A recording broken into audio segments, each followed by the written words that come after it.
सकाळच्या सुमारास चिमुकला घराजवळील नाल्याच्या काठावर शौचास बसलेला असताना त्याचा तोल जाऊन तो थेट नाल्यात पडून वाहत जात असताना मृत्यू झाल्याची धक्कादायक घटना घडली आहे। सुशांत ईश्वर उपरीकर वय वर्ष 3 राहणार कुडेगाव असे घटनेत मृत्यू झालेल्या चिमुकल्याचे नाव आहे। कुडेगाव येथील ईश्वर उपरीकर यांचे मांदेड कुडेगाव रस्त्यावर नाल्या शेजारी घर असून सकाळी ईश्वर उपरीकर यांच्या पत्नीने त्याच्या मुलाला सुशांतला सकाळीच नाल्याच्या काठावर शौचास बसून पाणी आणण्यासाठी गेली असताना या दरम्यान सुशांतचा तोल जाऊन तो पाण्यात पडला। नाला तुडुंब भरून असल्याने तो जवळपास 200 मीटर वाहत गेला आणि या दरम्यान आईने येऊन बघितले असता त्या ठिकाणी बाळ न दिसल्याने तिने आरडाओरड केली।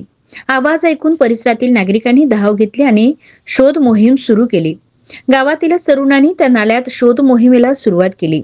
अखेर तब्बल 4 तासाच्या अथक प्रयत्नानंतर बाळाचा मृतदेह आढळून आला। या घटनेची माहिती मिळताच लाखांदूर पोलीस तातडीने घटनास्थळी दाखल झाले आणि यानंतर मृतदेह शवविच्छेदनासाठी लाखांदूर ग्रामीण रुग्णालयात पाठविण्यात आले।